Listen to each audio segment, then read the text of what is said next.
அண்மை செய்தியை பார்த்து கொண்டிருக்கிறோம். சென்னையில் பள்ளி மாணவிகளை வைத்து பாலியல் தொழில் செய்த வழக்கில் முக்கிய ஏஜென்ட் கைது செய்யப்பட்டிருக்கிறார். இது பற்றிய கூடுதல் விவரங்களை வழங்குவதற்காக செய்தியாளர் சசிதரன் இணைந்திருக்கிறார். சசிதரன், வணக்கம். இந்த பாலியல் தொழில் செய்த ஏஜென்ட் எப்படி கைது செய்தார்கள்? முழு விவரங்கள்.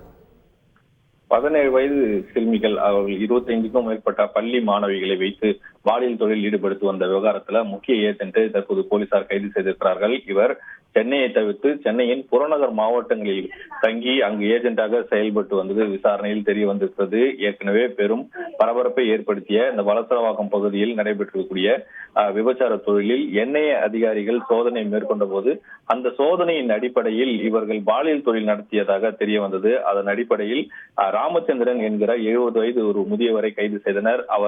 அவரிடம் நடத்தப்பட்ட விசாரணையில் நதியா என்கிற பெண் பாலியல் புரோக்கர் கைது செய்யப்பட்டார்.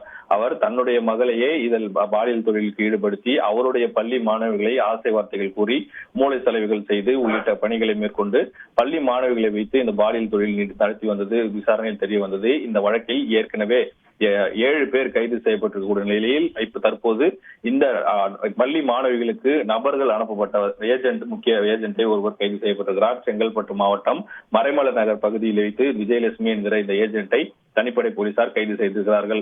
வெளியூரில் இருந்து பேருந்துகள் மூலம் ரயில்கள் மூலம் சென்னையின் புறநகர் பகுதிகளில் வந்து தங்கி இருக்கும் நபர்களை ஆசை வார்த்தை கூறி இவர் சிறுமிகளிடம் அனுப்பி பணம் பெற்றதும் இந்த விசாரணையில் தெரிய வந்திருக்கிறது.